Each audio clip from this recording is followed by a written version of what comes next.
Can you imagine a time when huge, important pieces of a civilization's history were just gone? Literally buried under the earth, almost faded into legend.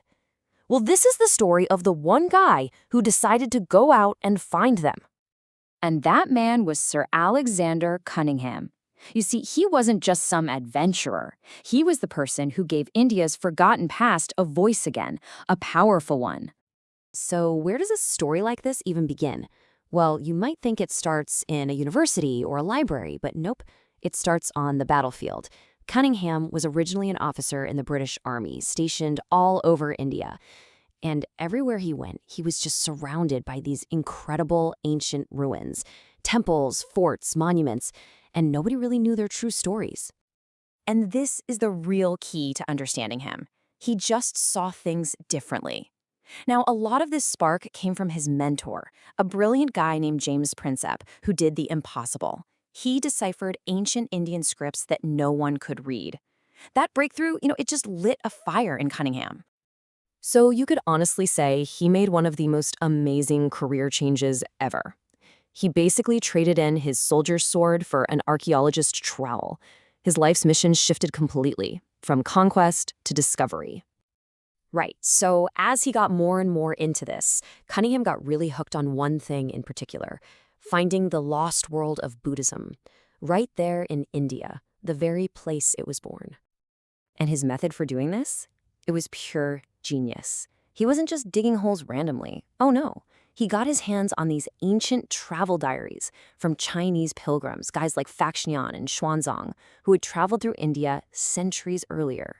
He used their texts like treasure maps, literally tracing their steps and matching their old descriptions to what he was seeing on the ground.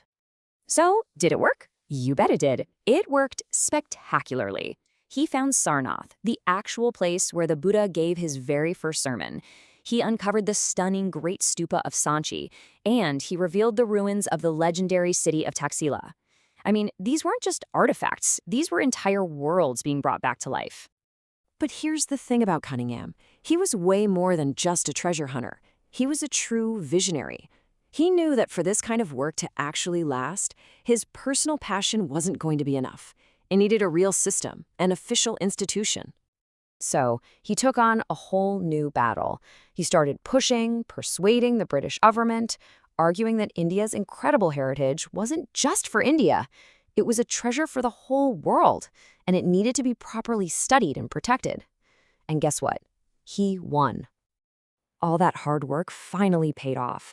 In 1861, this is a huge year, the Archaeological Survey of India, what we know as the ASI, was officially created. And of course, there was only one person for the top job. Cunningham became its very first director general. And as the boss, his energy was just unbelievable. He crisscrossed the subcontinent, traveling thousands and thousands of miles. He was constantly documenting, sketching, mapping everything out. He wasn't just finding history anymore, he was literally building the entire foundation for all archaeological research that would ever happen in India. So why are we still talking about this guy today? What's the big deal? Well, it's because Cunningham wasn't just collecting old objects. He was piecing together the epic story of a civilization, one discovery at a time. Think about what his work gave back to India. Entire chapters of its own story that had been completely lost.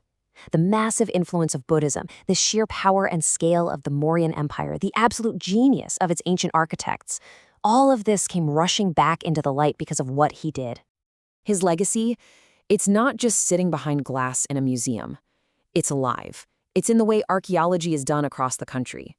Every time a new site is excavated today, every time there's a thrilling new discovery, it's standing on the shoulders of the work that Cunningham started all those years ago.